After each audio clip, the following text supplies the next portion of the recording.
चंदनपुर गांव में शकुंतला अपने पति रमेश और 8 साल के बेटे राहुल के साथ रहती थी। आज सुबह सुबह रमेश काम पे जाने के लिए तैयार हो रहा था। उसने अपनी पत्नी से कहा, क्या कर रही हो? मैं खेतों पर जा रहा हूँ, तुम जरा राहुल का अच्छे से ध्यान रखना। अरे हाँ, तुम खेत पर जा रहे हो कि वहाँ पर मटर गश्ती करने जा रहे हो, मैं बहुत अच्छे तरीके से जानती हूँ। तुम कैसी बातें कर रही हो भाग्यवान? क्या हो गया है? तुम आज सुबह सुबह इतना गुस्सा क्यों हो? अरे मैं थक गई हूँ तुम्हारे साथ ये गरीबों वाली जिंदगी जीकर। अब मैं नहीं रहना चाहती तुम्हारे साथ। ऐसा मत करो भाग्यवान, हमारा एक बेटा है, उसके लिए तो कम से कम ये सब मत बोलो। मैं अब चलता हूँ। रमेश वहाँ से चला जाता है। शकुंतला अपने बेटे राहुल से कहती है, मैं भी अपनी एक सहेली के पास जा रही हूँ, मुझे आने में वक्त लग जाएगा। ठीक है माँ। शकुंतला घने जंगलों की ओर बढ़ती है और एक झोपड़ी में जाती है। रघु, तुम यहाँ आराम से सोए हुए हो, मुझे तुमसे बात करनी है। बताओ ना, क्या हो गया? तुम इतनी परेशान क्यों दिख रही हो? रघु, मैं तुमसे शादी करना चाहती हूँ और तुम्हारे साथ अपनी बाकी की जिंदगी खुशी खुशी बिताना चाहती हूँ। हमें उसे रास्ते से हटाना होगा। ये तो मैं कब से इंतजार कर रहा था शकुंतला, कि कब तुम मेरे प्यार को अपनाओ और मुझसे शादी करने के लिए तैयार हो जाओ। मैं हमेशा तुम्हें और तुम्हारे बेटे को अपनाने के लिए तैयार हूँ। ठीक है, तो हम कल ही उसे रास्ते से हटा देंगे और उसके बाद हम दोनों अपने बेटे के साथ खुशी खुशी जीवन बिताएंगे। हाँ, ये तो बहुत अच्छा तरीका निकाला है उससे छुटकारा पाने का, पर तुम उसे मारोगी कैसे? गांव वालों को पता चल गया तो वो तुम्हारे साथ साथ हमें भी जलील कर देंगे। तुम चिंता मत करो, रोज सुबह मैं अकेले जाती हूँ कुएं से पानी लेने, और वो कुआं इतना गहरा है कि अगर किसी को उसमें धक्का दे दिया जाए तो वो कभी उससे बाहर नहीं आता। अब कल सुबह मैं उसे कुएं में धक्का देकर अपने बेटे को लेकर तुम्हारे पास आ जाऊंगी। ठीक है, मैं तुम्हारा बेसब्री से इंतजार करूंगा, लेकिन अब वक्त बहुत कम है। कोई तुम्हें यहाँ देख लेगा ना तो सारी बात बिगड़ जाएगी।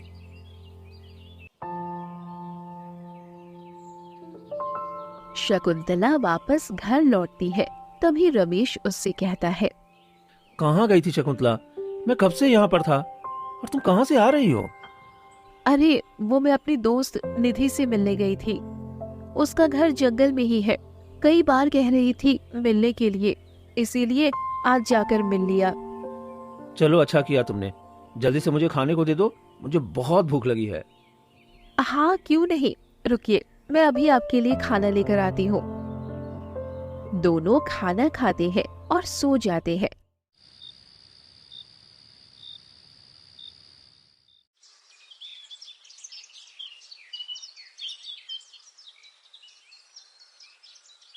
अब सही वक्त है, मुझे उसे किसी भी तरह कुएं के पास ले जाना होगा। इतना कहकर शकुंतला उठती है और गिरने का नाटक करती है। अरे क्या हो गया शकुंतला, तुम इतनी परेशान क्यों दिख रही हो? लगता है मेरे सर में बहुत दर्द होने लग गया है। अब मैं कुएं से पानी कैसे लाऊं? ठीक है, मैं कुएं से पानी ला देता हूँ, तुम आराम कर लो। आप लाओगे पानी तो गांव वाले क्या कहेंगे कि मैं अपने पति से काम करवाती हूँ। तुम्हारी तबीयत खराब है तो मैं नहीं करूँगा तो कौन करेगा? चलो चलो चलो चलो, मैं पानी लेकर आता हूँ। रमेश घड़ा लेकर कुएं की तरफ जाता है। शकुंतला पीछे पीछे जाती है और जैसे ही रमेश घड़ा भरने झुकता है, शकुंतला उसे धक्का दे देती है।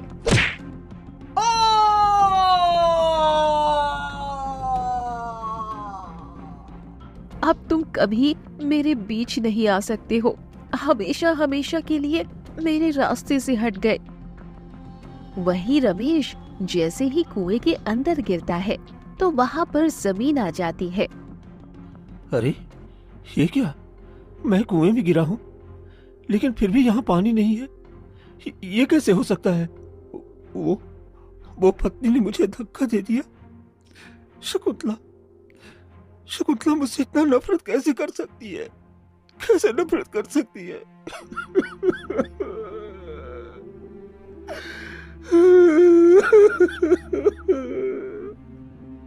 रमेश रोता है।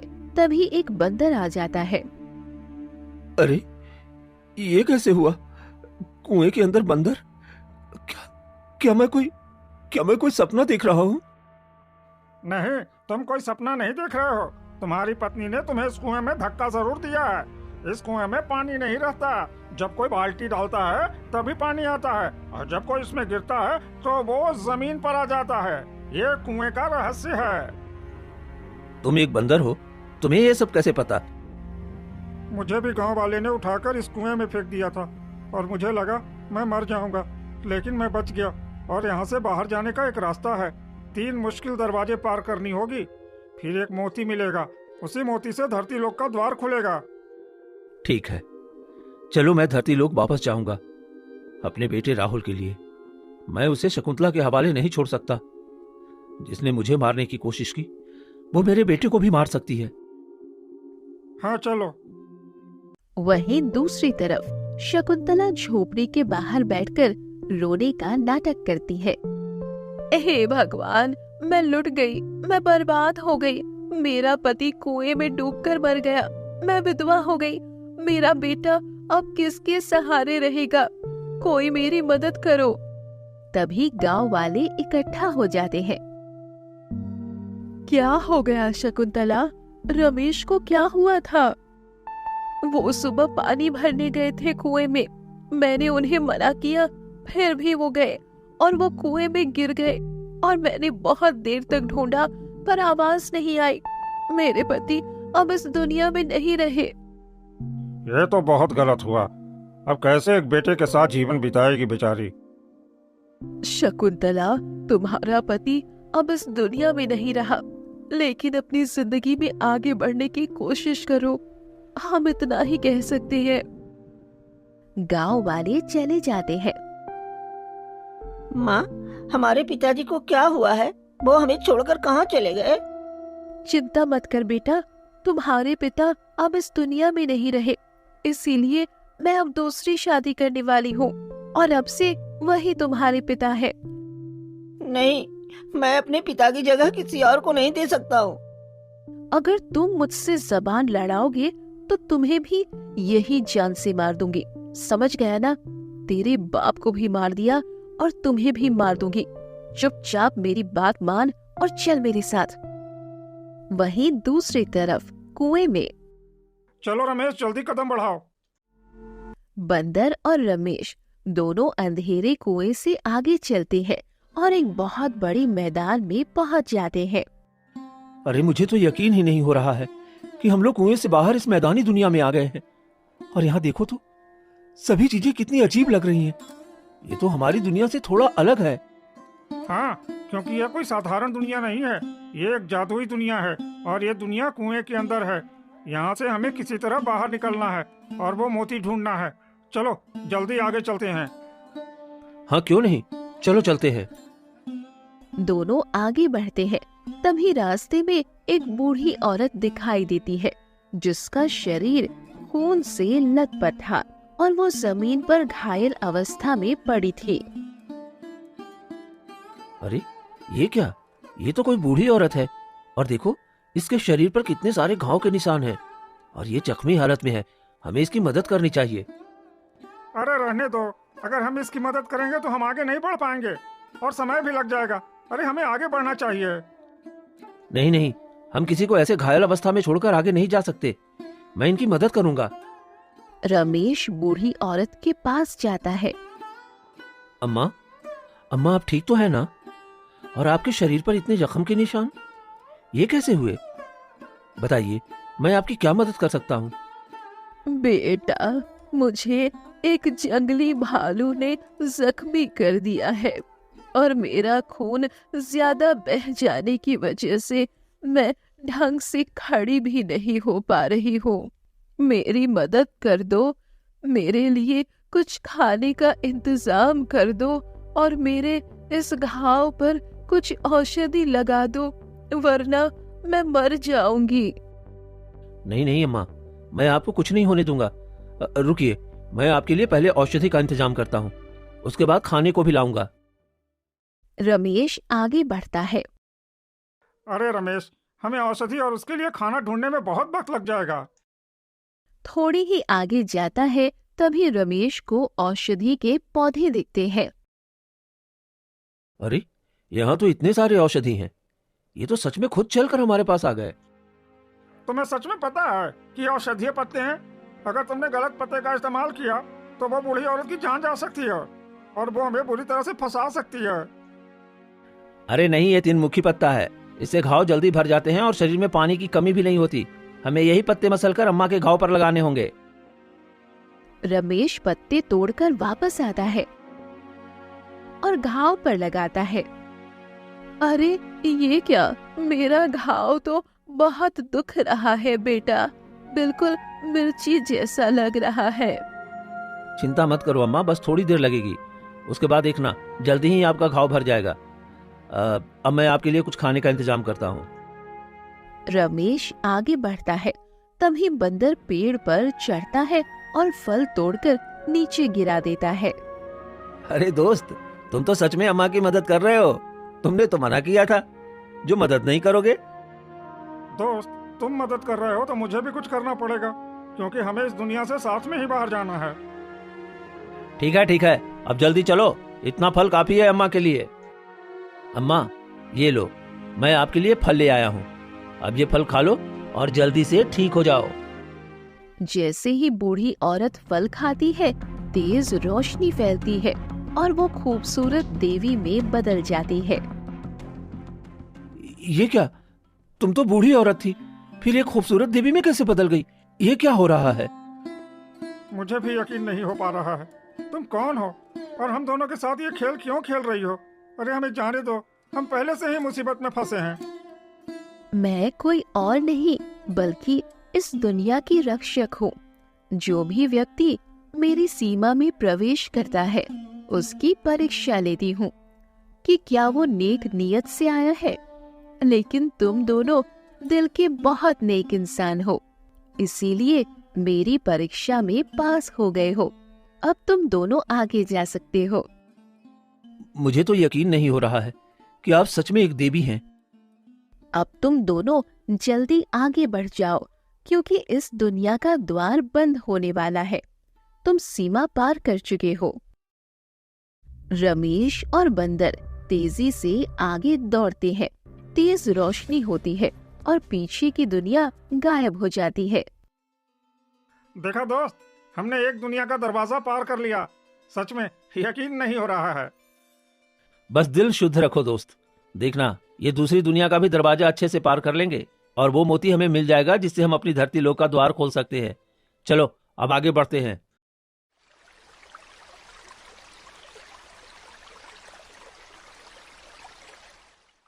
दोनों आगे बढ़ते हैं। थोड़ी दूर जाने पर एक सुंदर लड़की रोते हुए भाग कर आती है। मेरा नाम निशा है और मैं इस जंगल में स्नान करने आई थी, लेकिन एक डाकू मेरे पीछे पड़ गया है और वो मुझसे शादी करना चाहता है, पर मैं उससे शादी नहीं करना चाहती हूँ। मेरी रक्षा करो।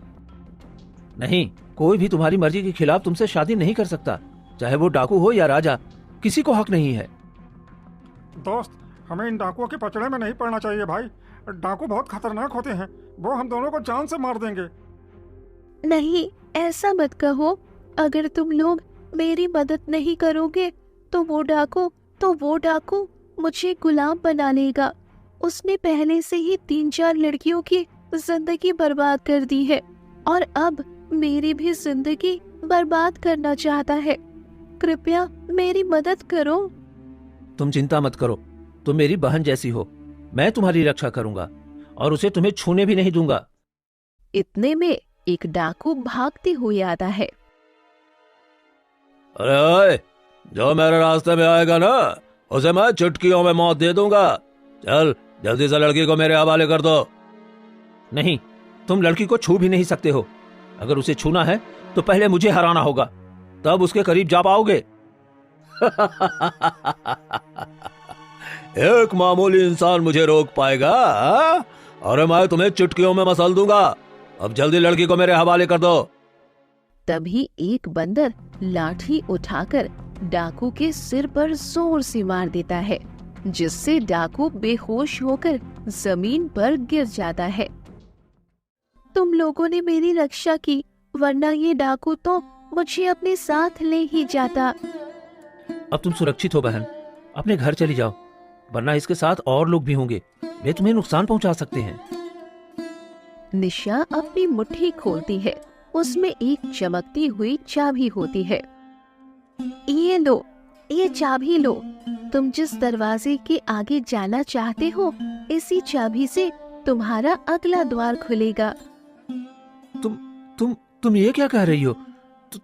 तुम कौन हो? अचानक तेज रोशनी फैलती है, निशा गायब हो जाती है और डाकू भी। ये क्या हो रहा है? ये कैसी चाबी है? और ये लड़की निशा, ये यहाँ से गायब कहाँ हो गई? और ये डाकू अभी तो यही बेहोश पड़ा था, ये भी गायब हो गए। अरे अब समझ में आया, ये सब माया था। ये हमारी परीक्षा ले रही थी कि हम उसकी मदद करते हैं या नहीं, और हमने ये भी परीक्षा पास कर ली, इसलिए हमें ये चाबी मिली है। चलो जल्दी आगे बढ़ना है, अब दूसरा द्वार भी पार करना है। रमेश थोड़ा आगे चलता है। अचानक पीछे का पूरा दृश्य गायब हो जाता है और चाबी भी हाथ से गायब हो जाती है। ये क्या हो रहा है? हमारे पीछे का सारा नजारा गायब हो गया और ये चाबी भी। वो दूसरा दरवाजा भी हम पार कर गए, अब तीसरा बचा है। चलो। थोड़ा आगे जाते ही तभी सामने एक बहुत बड़ा पेड़ दिखाई देता है। अरे यहाँ तो पेड़ है, अब हम आगे कैसे जाएं? तभी पेड़ से रहस्यमयी आवाज आती है। अगर तुम आगे जाना चाहते हो तो मेरे 2 प्रश्नों का सही उत्तर देना होगा। अगर तुम उत्तर दे दोगे तो मैं तुम्हें आगे जाने दूंगा। अगर तुमने गलत जवाब दिया तो हमेशा के लिए इसी दुनिया में कैदी बन के रह जाओगे। ठीक है, मैं तैयार हूं। पूछो, तुम्हारा प्रश्न क्या है? सुनो, जीवन में सबसे बड़ा घाव कौन सा है जो दिखाई नहीं देता पर भीतर से तोड़ देता है? धोखा, जो मेरी पत्नी ने मुझे दिया है। ये दिखाई तो नहीं देता पर ये मुझे अंदर से पूरी तरह से तोड़ दिया है। तुमने बिल्कुल सही जवाब दिया है। अब मेरा दूसरा प्रश्न सुनो। जब सब रास्ते बंद हो जाएं और उम्मीद टूट जाए, तब आगे बढ़ने के लिए इंसान को कौन सा शब्द सबसे पहले बोलना चाहिए? चल, ये एक ऐसा शब्द है जो हर व्यक्ति की जुबान पर होना चाहिए। तुमने बिल्कुल सही जवाब दिया है, इसलिए तुम अब आगे जा सकते हो। तभी तेज रोशनी फैलती है और रमेश के सामने एक चमचमाता मोती प्रकट हो जाता है। अरे, ये तो सच में मोती हमारे सामने आ गया। दोस्त, अब जल्दी से इससे हमें बाहर जाने का रास्ता पूछ लो। हे जादुई मोती, हमें इस दुनिया से अपनी धरती लोक पर जाना है। हमें इस दुनिया से बाहर जाने का रास्ता दो। तभी तेज रोशनी फैलती है और बंदर और रमेश दोनों उस जगह से गायब होकर अपनी धरती लोक पर कुएं के पास आ जाते हैं। अरे दोस्त, हम तो सचमुच में कुएं से बाहर आ गए। हाँ दोस्त, अब चलो। मैं अपने बेटे को ढूंढना चाहता हूँ, पता नहीं कहाँ और किस हालत में है। दोनों वहाँ से निकल पड़ते हैं और अपनी झोपड़ी के पास जाते हैं, जहाँ रघु राहुल को खूब मार रहा होता है। तेरा बाप तो मर गया और तुम जैसे बोझ को मेरे हवाले छोड़ गया। रुक जा, रुक, तुझे मैं जान से मार दूंगा। रुक जा, तुम्हारी हिम्मत कैसे हुई मेरे बेटे को जान से मारने की? तुम जिंदा कैसे हो? मैंने तो तुम्हें जान से मार दिया था। तुम यहाँ क्यों आए हो? चले जाओ यहाँ से। तुम्हारी हिम्मत कैसे हुई मुझे मारने की और मेरे बेटे को अपनी आंखों के सामने अपने प्रेमी से मरवा रही हो? अरे तुम्हें शर्म नहीं आती? तुम माँ के नाम पर कलंक हो, कलंक। पिताजी, मुझे अपने साथ ले चलिए। मुझे इन लोगों के साथ नहीं रहना है। तो तुम क्या चाहते हो? मैं इस बोझ को अपने साथ रखूं? अरे मैं इससे काम करवाऊंगी और फिर मैं महारानी की तरह जीऊंगी, लेकिन ये काम करने के लिए तैयार नहीं हो रहा है। मेरे बेटे को जाने दो, मैं उसे लेने आया हूँ। मैं कभी तुम्हारे बेटे को तुम्हें नहीं दूंगी। मैंने तुम्हें एक बार मारा और तुम जिंदा वापस लौट आए, लेकिन मैं दोबारा भी तुम्हें जान से मार सकती हूँ। समझ गए ना? चले जाओ यहाँ से। अपने पति को कहो यहाँ से जाने के लिए, वरना मैं तुम्हें और तुम्हारे बेटे को छोड़कर चला जाऊंगा। तुम चिंता मत करो रघु, हम दोनों को कोई अलग नहीं कर सकता। ये बच गया तो क्या हुआ, हम इसे दोबारा मार देंगे। तभी बंदर पीछे से आता है और रघु पर झपट्टा मार देता है। अरे ये बंदर कहाँ से आ गया? भागो भागो! बंदर रघु को मारते हुए घर से बाहर निकाल देता है। शकुंतला घर से एक चाकू निकालती है और रमेश पर हमला करने वाली होती है। तभी बंदर फिर से आता है और चाकू को पकड़ लेता है। ये बंदर कौन है जो इस तरह मेरा रास्ता रोक रहा है? मैं इसे छोड़ूंगी नहीं। सभी गांव वाले इकट्ठा हो जाते हैं।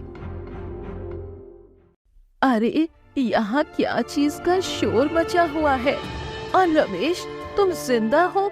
ये कैसे हो सकता है? शकुंतला ने तो कहा था तुम मर गए हो, और फिर तुम जिंदा कैसे हो सकते हो? मैं मरा नहीं था, बल्कि इसने मुझे कुएं में धक्का दे दिया था और मैं जैसे तैसे बच गया हूँ। और ये मुझे फिर से मारने की कोशिश कर रही है। अरे तुम्हें बिल्कुल भी शर्म नहीं आ रही? अरे तुम कैसी औरत हो जो अपने ही पति को अपने हाथों से मार कर रोने धोने का नाटक कर रही हो? अरे रमेश, तुम्हारे मरने के एक दिन बाद ही इसने रघु नाम के आदमी से शादी कर ली थी और तुम्हारे बेटे को आए दिन मारती रहती थी।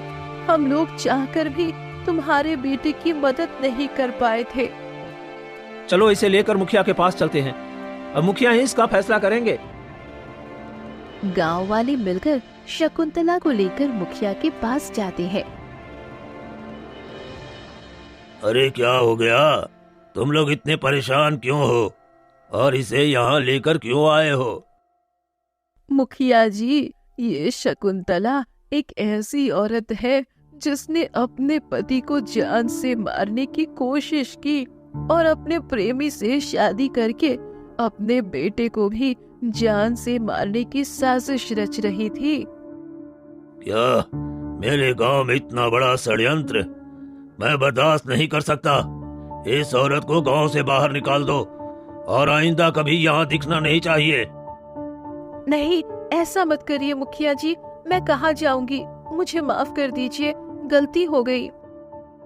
नहीं, तुम जैसी बदचलन औरत को मैं कभी अपनी पत्नी नहीं बना सकता हूँ। तुम जाओ यहाँ से। सभी गांव वाले उसे जलील करके गांव से बाहर निकाल देते हैं। रमेश अपने बेटे और बंदर के साथ खुशी खुशी जीवन बिताने लगता है।